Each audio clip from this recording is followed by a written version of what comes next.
በስመ አብ ወወልድ ወመንፈስ ቅዱስ አሐዱ አምላክ።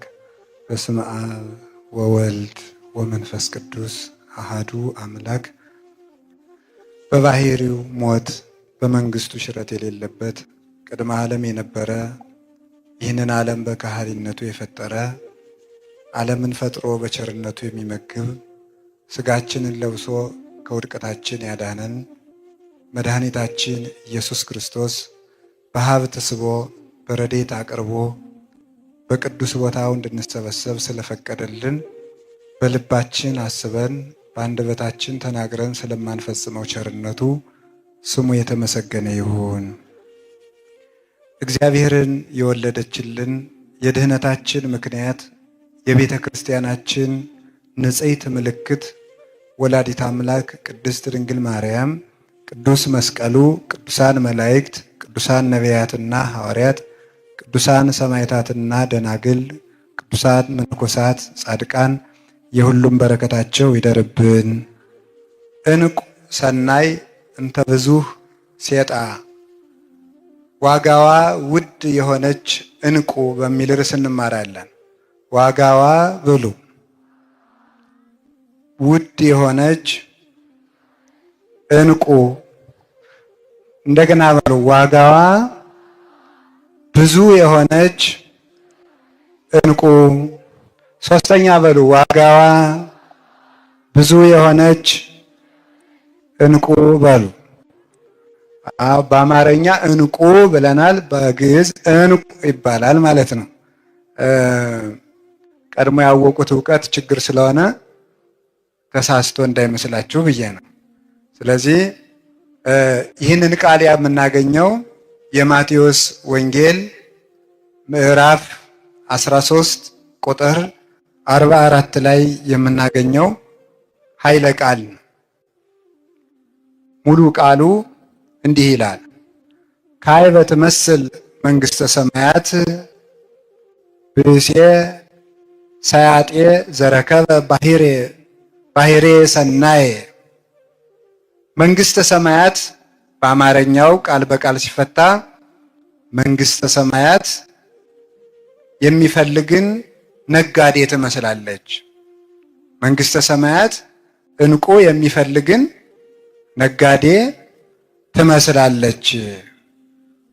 ወረኪቦ ውእቱ ብእሲ ባሕሬ ሰናየ። ይህ ሰው ዋጋዋ እንተ ብዙኅ ሴጣ፣ ዋጋዋ ብዙ የሆነች ዕንቁ ባገኘ ጊዜ ያለውን ገንዘቡን ሁሉ ሽጦ ያችን ዕንቁ ገዛት፣ ዋጋዋ ብዙ ነውና ይላል። ስለ ቃሉ የእግዚአብሔር ስሙ የተመሰገነ ይሁን።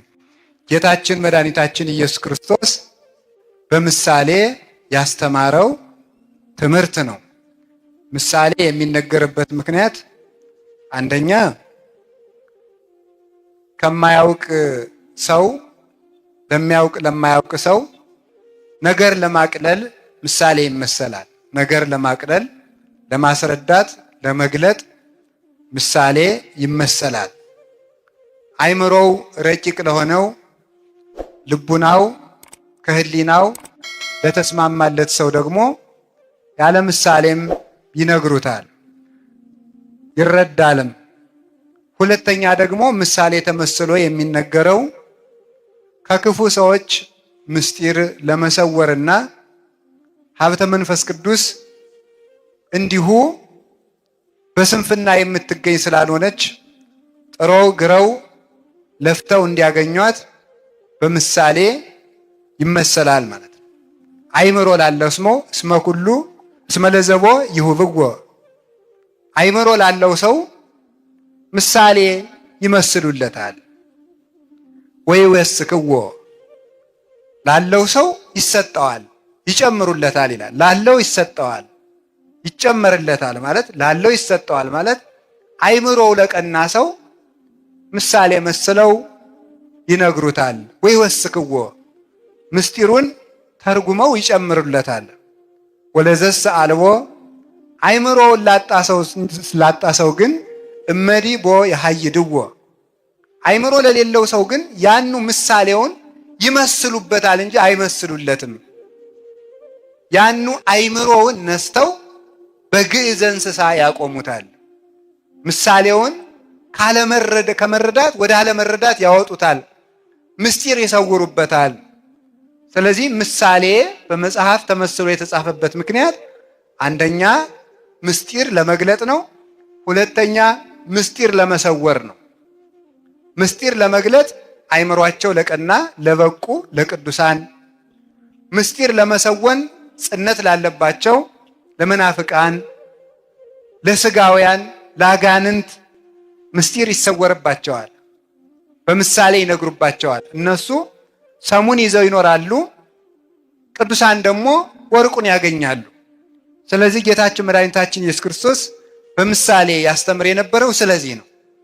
መጽሐፍ ቅዱስን ስንማርና ስንመለከት ማስተዋል ያለብንም ለዚህ ነው። ለበቁት ተመስሎላቸዋል፣ ለክፉዎች ደግሞ ተመስሎባቸዋልና ከተመሰለባቸው ወገን እንዳንሆን የተመሰለላቸው የተረዱትን ያስረዱን ዘንድ ከተመሰለላቸው ሲያስተምሩ ከእግራቸው ሲጸልዩ ከረዴታቸው በመጠጋት ምስጢሩን እንረዳለን ማለት። ያንን ምስጢር ከአበው ያገኘነውን እንማራለን ማለት። ካልሆነ ግን ሳይማሩም ወይም ሳይበቁ የበቁትንም ሳይፈልጉ የእግዚአብሔርን ምስጢር እንዲሁ እረዳዋለሁ ቢሉ ፈጽሞ አይገናኙም። ሰው ከእግዚአብሔር እቅፍ ከመውጣቱ በስተቀር ማለት ነው።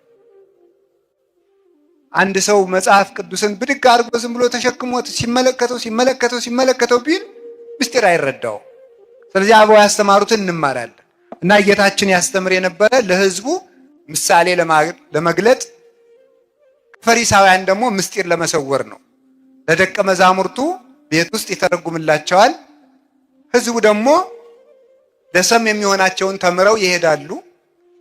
በረድኤት ይጠቀሙበታል በየዋህነት እና በምሳሌ መስሎ ካስተማረው መካከል መንግሥተ ሰማያት ውስጥ ሰው በምን መልኩ እንደሚገባ መንግሥተ ሰማያት ምን እንደሆነ ይህንን ሲያስረዳ የተናገረበት አንቀጽ ነው። እንግዲህ መጽሐፍ ቅዱስ ውስጥ በሐዲስ ኪዳን የሰው ልጅ ወደ ክርስቶስ በሚያደርገው ጉዞ በብዙ ወገን ተመስሏል። ለምሳሌ ለክርስቲያን ምሳሌ ከሆኑት መካከል ገበሬ፣ ወታደር፣ ጨዋታ ተወዳዳሪ፣ አራተኛው ደግሞ ነጋዴ ነው። እነዚህ ሌሎችን በሌላ ጊዜ ትማሯቸዋላችሁ። ክርስቲያን በገበሬ ይመሰላል፣ በወታደር ይመሰላል። ከዚያ ደግሞ ምን ተብሏል? በሩጫ ይሄ በዘመኑ የቅዱስ ጳውሎስ መልእክት የተጻፈበት ጊዜ በግሪክ የቡጢ ወይም ዛሬ ቦክስ የሚባለው ነው አይደል? የሱ ውድድር የነበረበት ጊዜ ስለነበረ በእነዚያ ተወዳዳሪዎችና በሩጫ ተወዳዳሪዎች መስሎ ሁሉ አስተምሮበታል። እኔ ቡጢ ሰልጥኑ ግን አላልኩም። የተጻፈበት ምክንያት በዘመኑ ምሳሌ እንደዚያ ብሎ ተጽፈዋል ማለት ነው። ልክ ደግሞ እንደዚሁ ሁሉ በነጋዴ ነው። አሁን ዛሬ ሁላችሁም ራሳችሁን ነጋዴ አድርጋችሁ ሳሉ። ሁላችሁም እኔ ነጋዴ በሆን በቃ አሁን እንግዲህ እኔ የመንግስተ ሰማያት ነጋዴ ነኝ። ምክንያቱም ጌታ ምን ብሏል?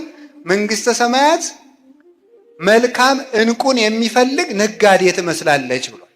አሁን እዚህ ውስጥ የተቀመጥነው ሁላችንም ለንግድ ነው። ነጋዴ የሚያወጣው አለ፣ የሚያጣው አለ፣ የሚያገኘው አለ፣ የሚያተርፈው አለ፣ የሚያከስረው አለ፣ የሚያማክረውም አለ። እነዚህን ለይቶ ማወቅ አለበት። ምን አወጣለሁ፣ ምን አጣለሁ፣ ምን አገኛለሁ፣ ምን እከስራለሁ ማለት የነጋዴ አንዱ እኮ ተመልከቱ። ነጋዴ የሚያሰኘው አንዱ ምንድን ነው? ምን ይመስላችኋል?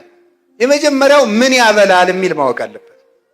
አሁን የሚሸጥ ምንድን ነው? ድንች በሚሸጥበት ጊዜ ጓያ የሚሸጥ ከሆነ ይከስራል ማለት ነው። ሰውዬ የሚሸጠውን አሁን ምንድን ነው የሚያበላ? ትክክለኛው ንግድ ምንድን ነው ብሎ ንግድ ማወቅ አለበት። የት ነው የምነግደው ብሎ ደግሞ ማወቅ አለበት አንድ ሰው ማለት። አሁን አንድ ሰው ገዳም መጥቶ ከረሚላ ቢል ይከስራል። የሚሸጥበትን ማወቅ አለባችሁ ማለት ነው። የት እንደሚሸጥ ካልታወቀ ይከስራል። ንግድ ጊዜ አለው። ንግድ ምንነት አለው። የትነት አለው። መቼት ነው የሚባለው። በዚህ በስነ ጽሑፍ ቋንቋ መቼት ይባላል። መቼና የት ማለት ነው። መቼት የሌለው ክርስቲያን እንዴ! የስነ ጽሑፍ ባለሙያዎች መቼት እያሉ እናንተ መቼት አልባ ትኖራላችሁ። መቼና የትን ለይተን ማወቅ አለ። መቼ ነው የሚያዋጣኝ፣ የት ነው የሚያዋጣኝ ብሎ መናገር አለበት። እንኳን ንግድ እኮ ንግግር ያለ ጊዜውና ያለ ቦታው ከተነገረ ያጠፋል። ያለ ቦታው መልካም ንግግር ቢሆን እንኳን ወብዙ ነገር ዘእነግረክሙ ወባይቱ ይትክሉ ጻዊሮቶ ይይዜ። ጌታ ያለ ምንድን ነው? የምነግራችሁ ነገር ነበረኝ፣ ነገር ግን ዛሬ ልትሸከሙት አትችሉም ይላል። ጊዜ አለው። ሰው የሚሰማበትም ጊዜ አለው፣ የሚናገርበትም ጊዜ አለው። ለሁሉም ነገር ጊዜ አለው። ያለ ጊዜው መከራ ብቻ ሳይሆን ጸጋ ራሱ ጥፋት ነው። ያለ ጊዜው ከመጣ ጸጋም ቢሆን ያጠፋል። ጊዜ ያሻዋል በእውነቱ ማለት ነው። ጊዜውን ጠብቆ ታግሶ መቆየት ይገባል። ተአገሶ ለእግዚአብሔር ወቀፍ ፍኖቶ ወውእቱ ይሬሰየከ ከመ ትረሳ ለምድር። እግዚአብሔርን ታገሰው፣ ቆየው፣ እርሱም ርስትን እንድትወርስ ያደርግሃል ይላል ቅዱስ ዳዊት። እና የሚነግደውን መቼ፣ የሚነግደውን የት የሚያውቅ እንደገና የሚነግደውን ምንነት የሚያውቅ አንድ ሰው እግዚአብሔር ያሳያቸው። ንግዱ የንግዱ ወረት 100,000 ብር የሚዝናናው በ200,000 ብር ከሆነ ይሄ ነጋዴ ነው ምንድን ነው? ቀልደኛ መሆን አለበት ማለት ነው። 100,000 ብር ያወጣል። 100,000 ብር አይነቱ ነው። ወይም 100,000 ብር ያተርፋል፣ 200,000 ብር ያወጣል። ነጋዴ ማለት በራሱ እኮ በኢኮኖሚክስ ትምህርትም እናንተ እንደምትሉት እኔ ተውሸ ነው እንደምትሉት እኮ አንድ ሰው ነገደ የሚባለው ወጪው አንሶ ገቢው ሲበዛ ማለት ነው። የነጋዴ ይባላል። ወጪው አንሶ ገቢው ሲበዛ ይህ ሰው እየነገደ ነው ይባላል። ሀገርም አደገች የሚባለው እንደዚያ ነው። እንግዲህ እሱን ለገቢዎች ሚኒስቴር እንተዋለን፣ የሚያገባኝ ነገር የለም። ዋናው ሀገርም አደገ የሚባል ጥቂት አስወጥታ ብዙ ስታስገባ ነው። እንደሱ ነው እንጂ በሬ ኤክስፖርት አድርገን ቆዳና ሌጦ አስገብተን ሀገራችን አደገች አንልም አይደል? ሀነ ነፍሱ ሰጠን ሙት ቆዳ ተቀብለን ኢትዮጵያ በለጸገች መቼም አንልም አይደል? ስለዚህ ምን ያሻዋል ማለት ነው? ወጪውና ገቢ ተለይቶ መታወቅ አለበት ማለት ነው። ዝም ብሎ እኮ ሰው እኮ እና ንግድና ወጪና ገቢ መታወቅ አለበት። እና የምናወጣው ጥቂት የምናገኘው ብዙ። ኑሮ ማለት ይሄ ነው። በአጠቃላይ በምድር ያለ ነው የህይወታችን መንገድ ኑሮ ነው። አጠቃላይ የሰው ልጅ ኑሮ በራሱ ንግድ ነው። ፖለቲከኞች ይላሉ አይደል? በጣም ምንድን ነው የሚባለው? ማን ኢዝ ባይ ኔቸር ፖለቲካል አኒማል ይባላል አይደል? ሰው በተፈጥሮ ፖለቲካዊ። እኔ አላልኩም፣ እናንተ ነው ያላችሁት። ሰው በተፈጥሮ ፖለቲካዊ ነው እኔ ያልኩኝ። እንስሳ ያላችሁ እናንተ ናችሁ። ራሳችሁን እንስሳ አትበሉ። ስለዚህ ሰው በተፈጥሮ ፖለቲከኛ ነው ይላሉ። እንግዲህ ፖለቲከኞች ነው እንደዚያ የሚሉት። እኔ እንደዚህ ምንድነው? ምክንያቱም ፖለቲካ ማለት እንዴት እንጠበቅ ማለት ስለሆነ ሰው ራሱ ፖለቲከኛ ነው ይላል። ለምሳሌ ጓሯችን አይጥ እንዳይበላው ምን እናድርገ? ይህም ፖለቲካ ነው። ይህ ፖለቲካ ነው። ባክቴሪያዎች እንዳይገሉን ውሃ ፍልተን እንጠጣ። ይህም ፖለቲካ ነው። ፖለቲካ እንዴት ተጠንቅቀን እንኑር ስለሆነ ይህም ቢሆን ፖለቲካ ነው የሚሉት እንግዲህ ለባለሙያ እንግዲህ እሱንም ለፖለቲከኛ ትቻለሁ። ግን እኔ ከሱ ይቅድቅ ሰው በተፈጥሮ ነጋዴ ነው። እስኪ በሉ ሁላችሁም ሰው በተፈጥሮ ምንድን ነው በሉ እንጂ። ለምሳሌ ስንወለድ የስንት ወር ሰው ነበር ንገሩኝ? የ9 ወር ከ5 ቀን ከ10ም የሚያደርጋል አንዳንዱ ልጅ ከ5 ቀን። አሁን ለምሳሌ ስንት ዓመት ነው ማለኛ? አቤት 27 ከ9 ወር ስንት ዓመት አተረፈ? ንግድ እድሜ ራሱ እኮ ንግድ እኮ ነው ማለት ነው። እድሜ ራሱ ንግድ ነው ይሁላችሁ ማለት ነው። እያተረፍን ነው የምንኖረው ማለት ነው። አሁን መጀመሪያ ከእናታችን እቅፍ እያለ ምን ነበር የምናደርገው? ጡት ነበር የምንጠባው። አሁን ምን እናደርጋለን? እንበላለን አይደለም? ይህም ትርፍ ነው። ይህም ትርፍ ነው በእውነቱ ማለት ነው። ሰው በህይወት ዘመኑ ለቅሶ ነበር፣ አሁን እያደረጋችሁ ነው። ንግድ እኮ ነው ይሄ። እያለቀስክ ተወለድክ፣ ዛሬ ትስቃለህ። ይሄ ንግድ ነው። ሳቅን ያተረፍከው በመኖርህ ነው። ኑሮ ሳቅን አተረፈ ማለት ነው። ስንወለድ ምንድን ነበር? እርቃናችን። እስኪ እርቃናችን በሉ። አሁን ምን አትርፈናል? ልብስ አትርፈናል። ስንወለድ ቢማከሩብንም ቢመክሩንም አናውቅም ነበር። አሁን ለመምከርም በቅተናል። መቼም ሁላችሁም እኮ አሁን እኮ ማይኩን ብሰጣችሁ ስብከቱንም አትለቁትም አይደል? አሰሩትም እንጂ ለነገር እኮ ጎበዞች ናችሁ። ታሽሩታላችሁ እናንተም ቢሆን ማለት ነው። ስለዚህ ሁሉም ሰው አሁን ይሰብካል። ግን ቁም ነገሩ ምንድነው? ክፉና በጎ ለመለየት የበቃ ነው። እሱም ንግድ ነው። እንዴት ያለ አይምሮ! ሰው ተጠንቅቆልን እንኖር ነበር። ተጠንቅቀን ለመኖር የሚያስችል አይምሮ ሰጠን። ሰው ሩጦልን እናመልጥ ነበረ። ሩጠን የምናመልጥበትን እግር አተረፍ። ድሮ አውሬ ቢመጣ እናታችን አዝላ ሩጣልን ነበር የምናመልጠው። አሁን እኛው ሩጠን የምናመልጥበት አግኝተናል። ድሮ ምንም መጉረስ የማይችል እጅ ነበረን። አሁን የሚያጎርስ እጅም ይዘናል። ይህም ትርፍ ነው። ድሮ ሆዳችን ቢቆርጠን ራሳችን ቢፈልጠን እርር ብለን እናለቅሳለን፣ እናታችን እናስቸግራለን እንጂ ይሄን አመመኝ እንኳን አንልም። ያለ ፍላጎታችን የሆነ መድኃኒት ቢግቱን ይሄ አይሆነኝም ማለት አይቻል። አፋችን አልፈታም ዝም ብለን መጋት ነበረ። አሁን ግን ይሄን አልበላም ይሄን አላደርግም ብለን ክፉና ደጉ የምንናገርበትን የምንለይበትን አንደበት አግኝተናል። የሁሉ ትርፍ ነው። ራስን ችሎ መቆም ትርፍ ነው። ከወደዱት መድረስ ትርፍ ነው። ከወደዱት ደርሶ መዋል። ሰዎች እኮ እኛ ብዙ ጊዜ ጸጋችንን የምናደንቀው ከሰው ትከሻ ላይ ስናየው ስለሆነ ነው እንጂ ውሎ ማደር እንዴት ያለ ትርፍ ንግድ መሰላችሁ? ተንቀሳቅሶ ማደር፣ ተንፍሶ ማደር፣ ተቀምጦ መዋል ራሱ እኮ ትርፍ ነው። ከጎለቱ ስራ ፈታችሁ አይደለም። የማያስቆም የማያስቀምጥ ደዌ ያለባቸው አሉ። መቆም ትርፍ ነው በእውነቱ ማለት ነው። መራብም እኮ ሲቻል ነው።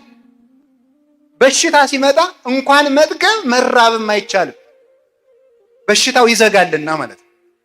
ስለዚህ ሁሉም ነገር ይህ ዓለም ለትርፍ የተፈጠረ ነው። ሰው ነጋዴ ነው። ይህ ዓለም ለትርፍ የተፈጠረ ነው። አበው በዚህ ዓለም አተረፉበት፣ ያላተረፉበት ነገር የለም። እኛ እንዳንከስርበት እግዚአብሔር ይርዳን። እድሜ ትርፍ ነው። እድሜ ትርፍ እኮ ነው። 50 ዓመት እንኖራለን፣ የዘላለም ሕይወት እናተርፍበታለን። ዳዊት በ70 ዘመኑ የአምላክ ልብ የሚባል ዘላለማዊ ስምን አትርፎበታል። ዘላለማዊ ስምን አባቶቻችን በሁሉ ነገር ነግደው አትርፈዋል በእውነቱ ማለት ነው። 3 ሰዓትን ያተረፈባት ሰው አለ። ይህ የሚደንቀኝ ሰው በቀኝ የተሰቀለው ወንበዴ በቀኝ ተሰቀለ፣ 3 ሰዓት ተሰቅሎ በኋላ አተረፈባት። ያኛው ደግሞ ከሰረባት። ሞኝ ሰው ከመልካም ዘመኑም አያተርፍም፣ ከክፉ ዘመኑም አያተርፍም። ቢያንስ እኮ ሰው በመልካሙ ካልተጠቀመ በክፉ መጠቀም አለበት። በዚህም ያልተጠቀመ ሰው ነው ይሄ ሰው ማለት። ስለዚህ ላወቁበት ሁሉ ማትረፊያ ነው። ማጣት ማትረፊያ ነው። ማግኘት ማትረፊያ ነው። መሾም ማትረፊያ ነው። መሻርም ማትረፊያ ነው። ርስት መውረስም ማትረፊያ ነው። መሰደድም ትርፍ ነው። ላወቀበት ሰው ሁሉ ትርፍ ነው። ሰይጣን እንኳ ቢሆን ላወቀበት ሰው ጥቅም ነው። ሰይጣን እንኳ ቢሆን አበው በሰይጣን ጸድቀውበታል። እኛ ግን በመላክም የምንጸድቅ አይመስለኝም። ግን አይዟችሁ እንጸድቃለን። እመቤታችን ስለምታማልደን መድኃኔዓለም ቸር ስለሆነ አበው ዲያብሎስን ታግለው ጸደቁበት እኮ። እንዲያውም እኮ አባታችን አቡነ ተክለ ሃይማኖት ዲያብሎስ አጋንንት ሊፈትኗቸው ሲመጡ ጸሎታቸውን አቋርጠው ዝም አሉ። በድንጋይ መጥቶ ሲቀጠቅጣቸው እስከ ይደቅቅ አጽሙ ይላል። አጥንታቸው እስኪሰበር ደበደባቸው እስኪነጋ ድረስ። ኋላ መልአኩ መጥቶ አጋንንትን አባሮ ለምንድን ነው አትጸልይም እንዲህ አላቸው። አይ እኔ አልጸልይም። ቢሆን አታማተም? እኔ አላማተም። እንዴ ለምን? ካማተምኩ አጋንንቱ ይሸሻሉ፣ ከሸሹ ደግሞ አይደበድቡኝ፣ ካልደበደቡኝ ክብር አላገኝም። ምክንያቱም ክርስቶስ ምን ብሏል? ሰውነቱን የሚወዳት ሰው ካለ ይጣላት ብሏል። ምን ይበላት ነው ያለ? ይጣላት። አበው ስጋቸውን የሚጥሉ የሚጥሉበት ምክንያት ይፈልጋሉ። ጌታ መድኃኔዓለም ኢየሱስ ክርስቶስ እንዲህ ነው ያለ፣ ዘቦአ እንተ ኀቤ ውእቱ ይድህን አነ ውእቱ አንቀጸ አባግዕ ዘበአማን፣ እኔ እውነተኛ የበጎች በር ነኝ። ዘቦአ እንተ ኀቤ ውእቱ ይድህን፣ በእኔ በኩል የገባ ሰው እርሱ ይድናል። ይበውእ ወይወፅእ፣ ወደ እኔ ይገባል ይወጣል። ወይረክብ ምርአየ፣ ይበውእ ወደ ሃይማኖት ይገባል፣ ይወፅእ ምግባር ለመስራት። ይበውእ ወደ ትምህርት፣ ይወፅእ ወደ ማስተማር። ይወፅእ ከሥጋ ፈቃድ ይወጣል። ወይበውእ የክብር ሀገሯ ነው፣ ወደዚያ መሰማሪያን ያገኛል ያለ። መከራ ያጣ ሰው ነፍሱ ተቅበዝባዥ የሆነ ሰው ነው። የነፍስ መሰማሪያዋ ምንድን ነው? መከራ ነው። አባቶቻችን እንዲህ አድርገው ከሁሉ ነገር አትርፈዋል። እኛንም ለማትረፍ ያብቃን። 3 ነገሮችን ልናገርና ትምህርቱ እዚሁ ላይ ያበቃል። 3ቱ ነገሮች እንቁ የተባሉ እነማን ናቸው የሚለውን ብቻ ነው የምነግራቸው። እንቁ ነጋዴ እኛ። እስቲ በሉ እኛ በሉ። እስቲ ወደ ጫፍ ያላችሁት አትናገሩም? እኛ በሉ እስቲ በሉ። ሁላችሁም አሁን አንድ ላይ በሉ። እኛ በሉ። ምንድን ናችሁ? ምንድን ናችሁ? እንደገና ምንድን ናችሁ? የምን ነጋዴ? የመንግስተ ሰማያት በሉ እንጂ አንድ ጊዜ ሁላችሁም፣ ሁላችንም የመንግስተ ሰማያት ነጋዴ ነን በሉ። የምን ነጋዴ ነን? የመንግስተ ሰማያት ነጋዴ። በጣም ጥሩ። አሁን ወጭ አለው፣ ወጭ አለው። እሺ ወጭ አለው። ከዛስ ምን አለው? በሉ ወጭ ትርፍ ወይም ገቢ በሉት፣ ችግር የለም። አሁን ምን አለ? መንግስተ ሰማያት ህገ ወንጌል፣ ህገ ወንጌል ተስፋ፣ ተስፋ እግዚእነ ኢየሱስ ክርስቶስ ምን ይመስላል አለ? እንቁን የሚሻ ነጋዴን ትመስላለች። እንቁን ነው የሚሻ። እንቁ እንግዲህ ብረት አለ፣ ነሐስ አለ፣ መዳብ አለ፣ ብረት አለ፣ ነሐስ አለ፣ ብር አለ፣ ወርቅ አለ። ከዚህ በላይ እንቁ አለ ማለት ነው። እንቁ ከዚህ በላይ ነው። ይሄ መጨረሻው ነው። አሁን የመጨረሻውን ውድ ዋጋ ያለው ብዙ ዋጋ የሚያወጣውን እንቁ ምንድነው ያደረገው ሰውየው? ያንን ሲያገኝ መጀመሪያም ነጋዴውም እንቁ ለማትረፍ ነው የወጣው። እንቁ ለማትረፍ ስላወጣ ብር ቢያተርፍ በንግዱ አይረካም፣ ብረት ቢያተርፍ አይረካም፣ መዳብ ቢያተርፍ አይረካም፣ ነሐስ ቢያተርፍ አይረካም። የሚረካው ይሄ ነጋዴ እንቁ የሚነግድ ነጋዴ። እንቁ ሳገኝ ብቻ ነው የምረካው ብሎ ሐሳቡ እንቁ ለማትረፍ ነው። ሐሳቡ ትልቅ ነው ይሄ ሰው። አሁን ማደረግ ትልቅ ነገር ያለ ትልቅ ወጪ አይገኝምና ወሆረ ወሴጠ ኩሎ ዘቦ፣ ያለውን ነገር ሁሉ ሸጠ ይላል። ያለውን ነገር ሁሉ ሸጠ። ምክንያቱም ያ ውድ ገንዘብ እንደሚያወጣለት ስላወቀ ያለውን ነገር ሁሉ ሸጠና ያችን እንቁም ገዛት። በዚያችን እንቁ ጌጥ ይሆናል፣ እንቁ ብርሃን ይሆናል። እንቁ ደግሞ ምን ያደርጋል መስላችሁ? ውድ ነውና ለብዙ ጥቅም ይሆናል። ብዙ ንብረትን ይሰበስባል። አንዱ ብዙ ነገር ይገዛል። ስለዚህ ይሄ ነጋዴ ትልቅ ያሰበ መሆኑ ትልቅ ወጪ አውጥቶ ገዛ ይላል። አላችሁ አላችሁ። እግዚአብሔር ከሁላችን ጋር ይሁን። ትልቅ ወጪ አውጥቶ ገዛ። አሁን እናንተ እግዚአብሔር ያሳያችሁ፣ ክርስቶስ ያመልክታችሁ።